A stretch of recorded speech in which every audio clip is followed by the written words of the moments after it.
สบายดีสบายดีพี่น้องสบายดีFC อัปเดตอาการพี่น้องมือขึ้นนี่หมูเกิดลูกพี่น้องเลยตายยังเถิบอยู่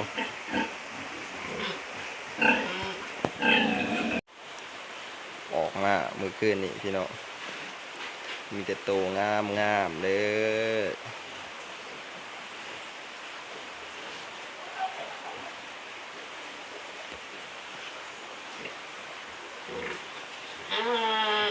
12 ตัว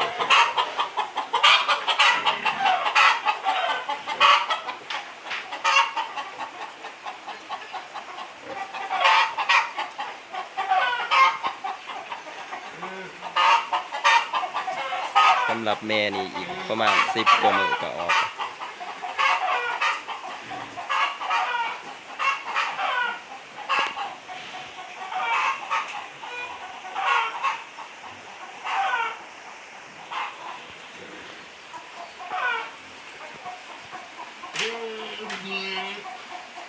ส่วนหนึ่งคือหมูสอน